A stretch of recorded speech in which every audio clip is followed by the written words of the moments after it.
ವರ್ಷದಲ್ಲಿ ನಮ್ಮ ರಘು ಸರ್ ಅವರಿಗೆ ಗೊತ್ತಿರ್ಬೋದು, ಲಕ್ಷಕಂಠ ಗಾಯನ ಅಂತ ಒಂದು ಕಾರ್ಯಕ್ರಮ ಆಯಿತು. ಆ ಕಾರ್ಯಕ್ರಮದಲ್ಲಿ ಮೊದಲ ಹೆಜ್ಜೆ ನಾನು ಅಲ್ಲಿಟ್ಟೆ. ಅನಂತರ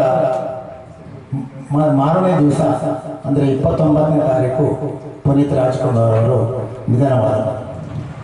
ಸೊ ಅವರ ಒಂದು ಸವಿ ನೆನಪಿಗಾಗಿ ಈ ಗೀತೆ ಸುಮಾರು ಸಾರಿ ಈ ಗೀತೆಯನ್ನು ಹಾಡಿದ್ದೇನೆ. ಸೊ ಇದರಲ್ಲಿ ತಪ್ಪುಗಳಿದ್ರೆ ತಮ್ಮಲ್ಲಿ ನನ್ನ ನಮ್ರದ ವಿನಂತಿ. ನಾನು ಅಷ್ಟು ಗಾಯಕನಂತೂ ಅಲ್ಲ. ಅಲ್ಲಿಂದ ಆವತ್ತೇ ನಾನು ಈ ವೇದಿಕೆಗೆ ಬಂದಿದ್ದು. ಅದಕ್ಕೆ ಮುಂಚೆ ನನಗೆ ಏನು ಹಾಡೋದಕ್ಕೆ ಬರ್ತಿರಲಿಲ್ಲ. ಯಾಕಂದರೆ ಇಲ್ಲಿ ಒಂದು ಮಹಾನ್ ಗಾಯಕರಿದ್ದಾರೆ. ಅವರು ಸ್ಟೇಜ್ ಮೇಲೆ ಬಂದರೆ ಈ ಸ್ಟೇಜ್ ಸಾಕಾಗಲ್ಲ. ಅವ್ರು ಯಾರಂತ ನಿಮಗೆಲ್ಲ ಗೊತ್ತೇ ಇದೆ.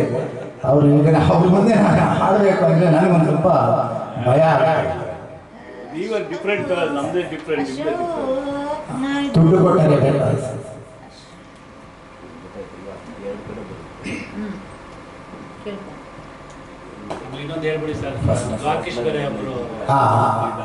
ನಮ್ಮ ದ್ವಾರಕೀಶ್ ಮಹಾನ್ ಗಾಯಕರು.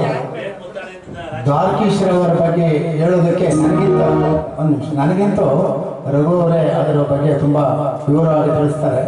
ಬಟ್ ಅವರ ಒಂದು ಸಿನಿಮಾಗಳು ನೋಡಬೇಕಂದ್ರೆ ಗುರು ಶಿಷ್ಯರು ಆ ಸಿನಿಮಾವನ್ನು ನಾವು ನಮ್ಮ ವಿಲ್ಸನ್ ಗಾರ್ಡನ್ ಚಿತ್ರಮಂದಿರದಲ್ಲಿ ಬೆಳಗ್ಗೆ ಟಿಕೆಟ್ ಬಂದ್ವಿ. ಟಿಕೆಟ್ ಸಿಗಲಿಲ್ಲ. ರಾತ್ರಿ ಸೆಕೆಂಡ್ ಶೋಗೆ ಟಿಕೆಟ್ ಸಿಕ್ತು.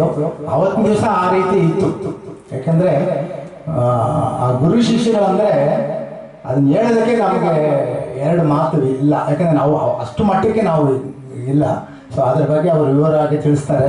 ಅವರು ಈಗ ಒಂದು 15 ದಿವಸಗಳ ಹಿಂದೆ ಅವರು ನಿಧನರಾದರು. ಇದಕ್ಕೆ ಮುಂಚೆ ಒಂದು 2-3 ತಿಂಗಳಿಂದ ಇಲ್ಲಿ ನಾವು ಒಂದು ಕಾರ್ಯಕ್ರಮ ಮಾಡ್ತಾ ಇದ್ದಾಗ ದ್ವಾರಕೀಶ್ ತೀರ್ಕೊಂಡ್ರು ಅಂತ ಎಲ್ಲ ಕಡೆನೂ ಹಬ್ತಾ ಇತ್ತು ವಾಟ್ಸಪ್ಪಲ್ಲಿ. ದಯವಿಟ್ಟು ಈ ವಾಟ್ಸಪ್ಗಳಲ್ಲಿ ಒಂದು ಮೆಸೇಜ್ ಬಂದರೆ ಅದನ್ನು ಪರಿಶೀಲನೆ ಮಾಡಿ ಇನ್ನೊಬ್ಬರಿಗೆ ಫಾರ್ವರ್ಡ್ ಮಾಡಿದ್ರೆ ಅದು ತುಂಬ ಒಳ್ಳೆಯದು.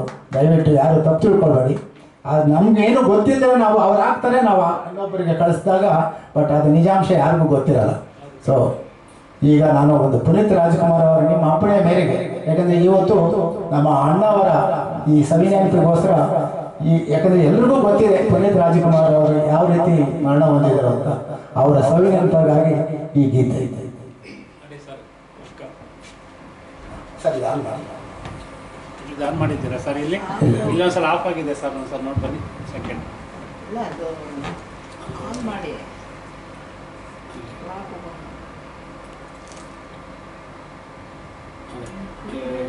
ಮ್ಯೂಸಿಕ್ ಸ್ಟಾರ್ಟ್ ಆಯ್ತು ಅಂದರೆ ನಾನು ಆನ್ ಮಾಡ್ತೀನಿ. ಪ್ರೆಸ್ ಮಾಡಬೇಕಲ್ಲ ಸೆಂಟ್ರದ್ದು. ಹಾಂ ಓಕೆ ಪ್ಲೇ.